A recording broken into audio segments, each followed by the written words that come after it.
Hospital glam, tense sit downs, and baby, the shade. Real Housewives of Atlanta episode 3 did not come to play. And we're going to get into the tea of the episode now.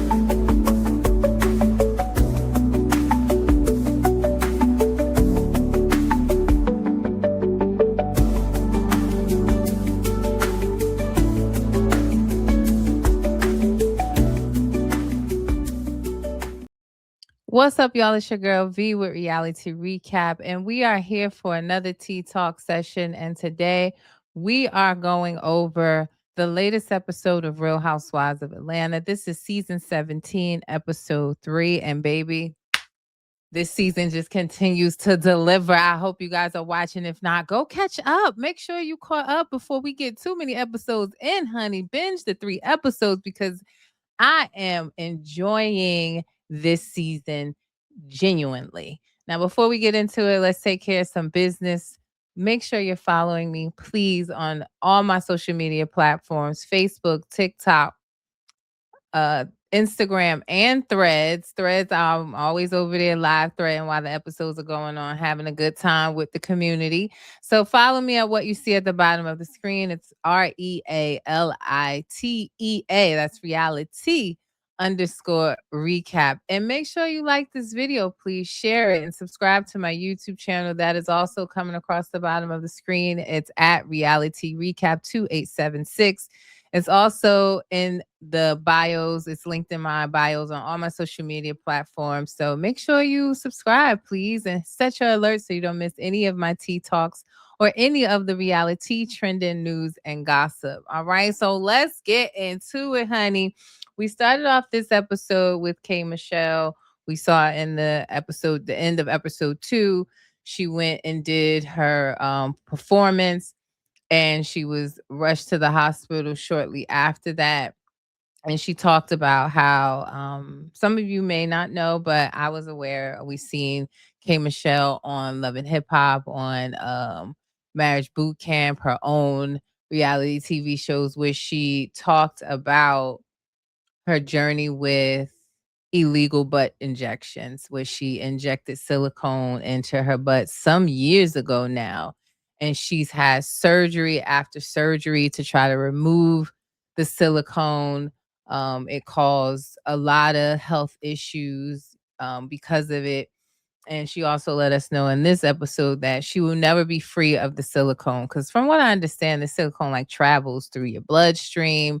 And it's almost like trying to, I heard a doctor say it's like trying to suck sap out of a tree with a straw once it's in there. So she's had multiple surgeries to try to remove dead tissue, scarred tissue, some of the silicone the best that they could, and also leave her with a shape in her butt. So one of her incisions from a previous surgery opened and was infected. So this is why she was back in the hospital. And she's been very open about this procedure, and always advocating, warning women not to follow in her footsteps and do the same thing. So I commend her for sharing this story all the time.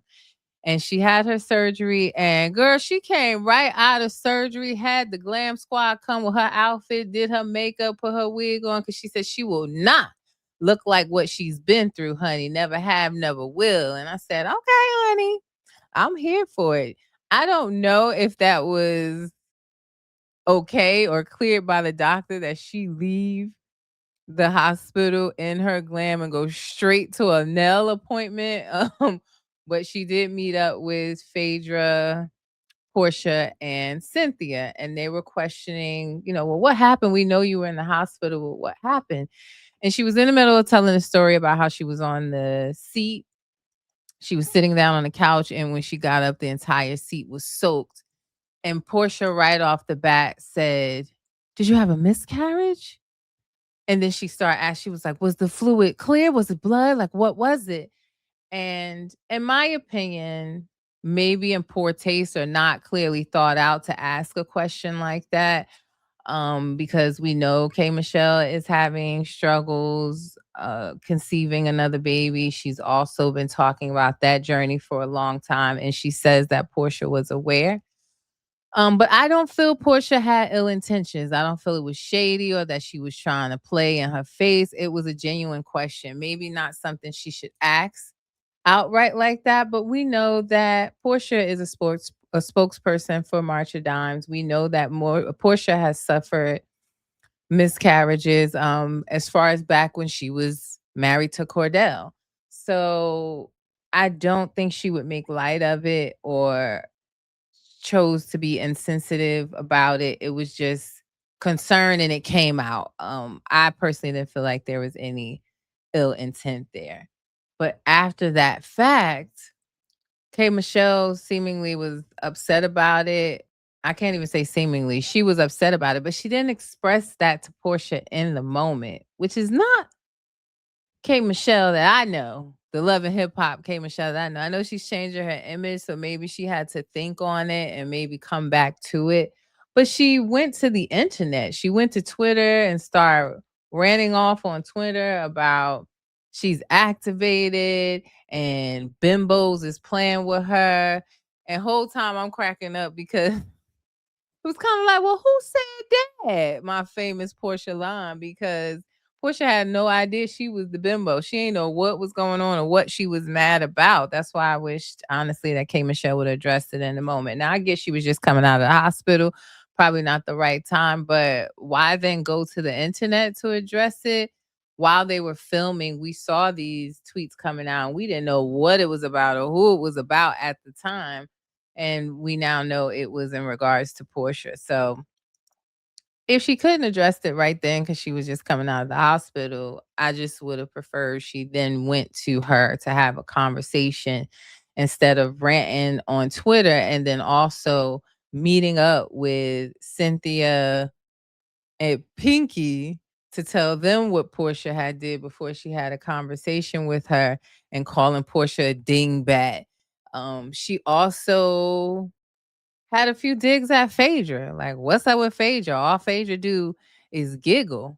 And Pinky joined in saying that she got a little bit of beef, no pun intended, with Phaedra because she was told that she's been telling people that she eat meat when Pinky runs a vegan business and has been vegan for years. Now, we have not, the viewers, or at least myself, y'all tell me if I'm wrong, have not heard Phaedra say that Pinky eats meat. She's been very kind in her confessionals about her. Like, Phaedra has not shaded anybody this season. I feel like Phaedra's coming in more in that OG positive space and more of a don't come for me unless I send for you. If you mind your business and stay in your lane, I'm in mine. I'm just here for fun, shady little, jokes here and there, but she's not looking to be in beefs with anyone. I think she's past that level.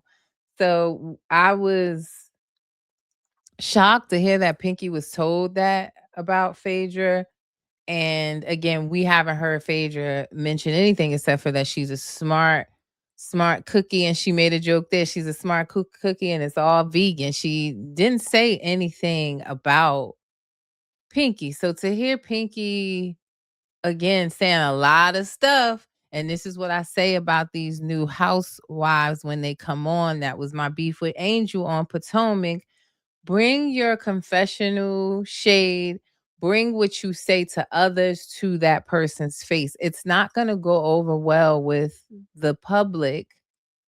I know everyone loves K Michelle and thinks she's funny and good for the show, but seeing how she handled the Portia situation, I didn't really like that too much. The way that Pinky's handling her issues with Phaedra, I'm not really here for that. For you to be saying she eats dead people, or let's say a prayer for her wig, all that stuff, but you don't have that same energy to their face. It's a little disappointing to me, if I'm being honest. Now, speaking of beefs, Pinky, as I mentioned, said in that clip where she sat down with K Michelle and Cynthia, let's pray and let's pray for Phaedra Wiggs. Now, Phaedra's hairdresser took to the internet and said, that he's been doing Phaedra's hair for over 5 years, and he just want to understand why or when did her wigs ever need prayer. And he did a little video collage of all of the different wigs that he slayed. Yeah, I'm in agreement. Phaedra's hair is always laid. I've never seen her looking a mess, period, since she's been on this show. Never seen it and don't think we ever will. She always is together. And everybody was agreeing. It kind of went viral, his video. I know I posted it and it got a lot of comments, with majority, maybe 2 or 3 people saying like, oh, we like Pinky, good for you. But for the vast majority was saying, yeah, she's always together. Don't see what the issue is.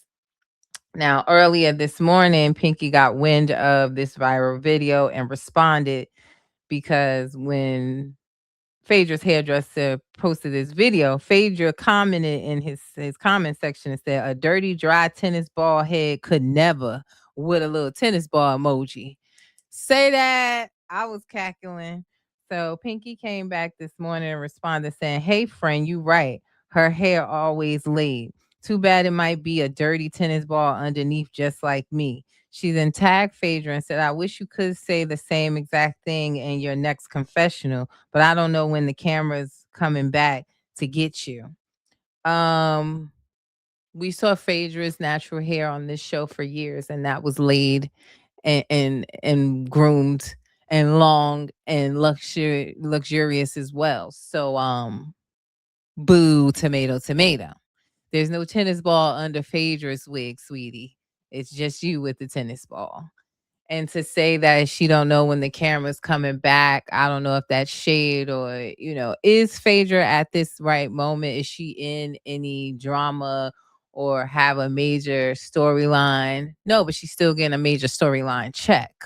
She was signed on for multiple years when she came back last season. So let's just worry about you, sweetie, Pinky Toe, because the cameras are really on you right now because you are going through a bankruptcy.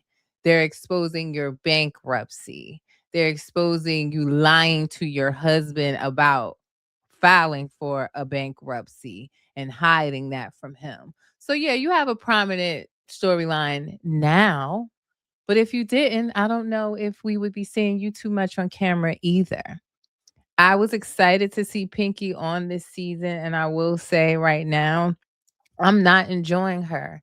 I said this before, like it gives I'm Giovanna Clark. I'm that bitch from Clark University. Like she continuously has to let us know her accolades and what she's done and where she is in business, which I totally commend her for. And don't I don't look at her as being broke or not being able to handle business because she's going through a bankruptcy. That happens all the time in business, and that does not mean she's broke. Um, I've learned from her on what she's talked about, how she had a lot of things in her name instead of in the business name, and kind of understanding what she's gone through, and commend her for sharing that. But don't put yourself above people. Don't act above people because that's not forget. In the premiere, Kelly said that she doesn't feel like Pinky is a girl's girl, that she reached out to her, for help, guidance. I'm just making that up. We don't know what she reached out to her for, but maybe to collab because they both are restaurateurs in the Atlanta scene. And Pinky left her on red. So come in with a little bit more generosity for the platform, for the ladies that are there. And instead of worrying about Phaedra wigs, let's get your wardrobe together. The confessional look with the little thigh out and the little, band around the thigh. Now that's cute. Outside of that, going to Porsha's event with that little first lady net on your head was not giving. So let's worry about wardrobe, not Phaedra's wigs. Now, moving right along, Drew's not about to play in my face this entire season with this man Black. It's not giving genuine. I first of all, number one, let's talk about the fact that we were already told that she was talking to Black in last season, and she told, "No, just my friend. No, we're just friends." And that's the same thing she did with Ty. So what makes us think that nothing was what would make us think that nothing was going on with Ty when she was giving us the same, "No, nothing at all" storyline, and then all of a sudden you was giving that with Black, and here you are with him and the phone as a dinner date for 3 hours, and now he's on the show and y'all meeting up for dinner, and he seemingly is trying to get at you. He just wants you to complete your divorce before he gets even more serious. He bringing flowers, he wearing 50 chains. I'm just not sure how genuine it is, because for him to bring hookah to the table, we know that he is a hookah entrepreneur in the Atlanta scene, a very successful one at that. So maybe she allowed him to do that. One hand washes the other, and it takes two to wash the face. I don't know. Maybe that was something that they planned for her, that big ass hookah box with a daggone teleprompter across it to come to the table, was part of her saying, "Yeah, baby, come on this date and you can promote your hookah." Maybe she's supporting him, supporting her. I don't know. But I want you to close one door before you open another one. So instead of being out on these dates, you need to be at home, making sure them kids get to school on time, and making sure that you can stay in your home. Because as of May 31st, she got to get out. Y'all seen it on the store. Y'all seen it on the headlines. Y'all seen the recap that I did of the paper, the temporary order with attorney Simone Redwine. So I hear her saying in the season so far that she's super busy. She has to leave, shoot movies. Then she comes right back to film Real Housewives of Atlanta. That the bulk of her money is coming from doing the movies. And I'm not shaming a working mom at all. Not at all. I am one.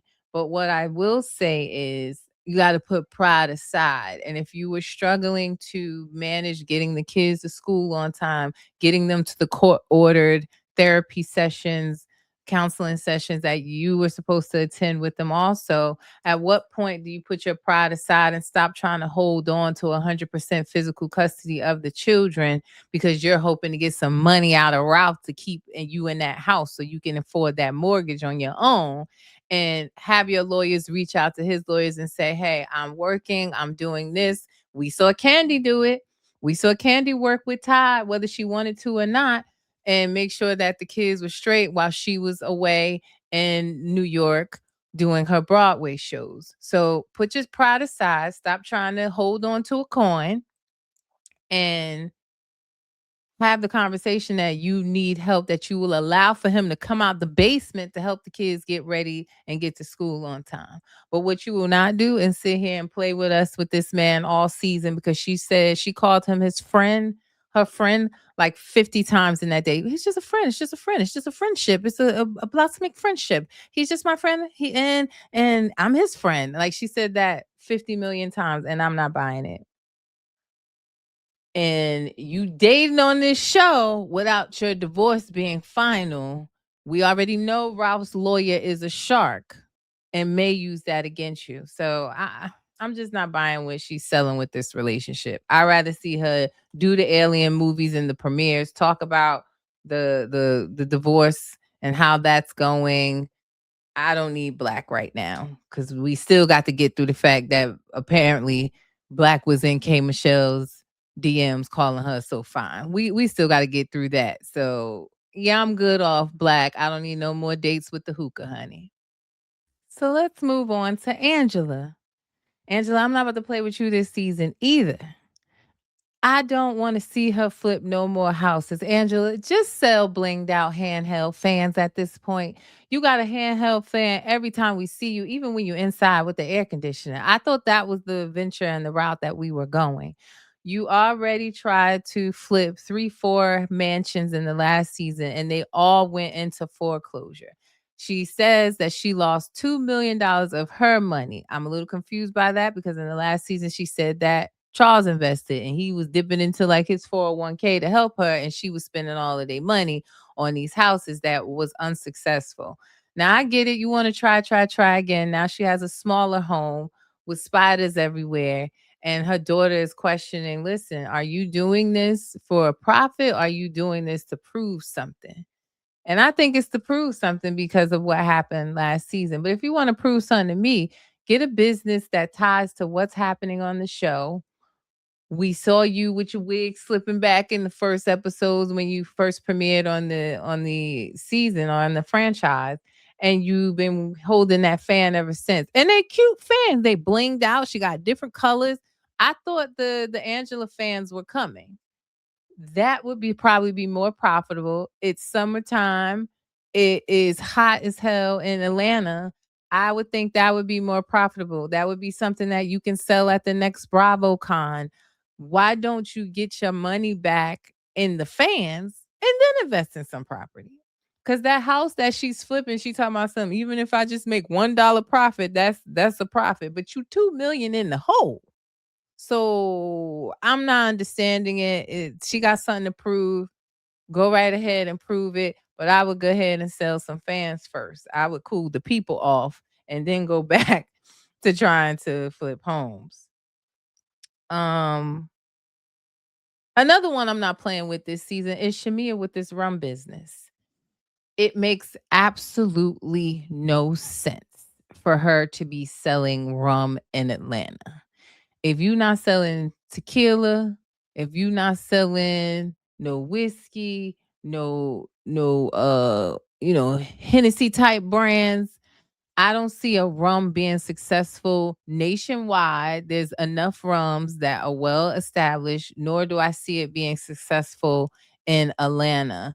Again, I feel like she's someone that should be really you have to have a business that makes sense with what you're doing on the show. If you build that relationship with us and we know you for something and then you sell it, that's what is profitable.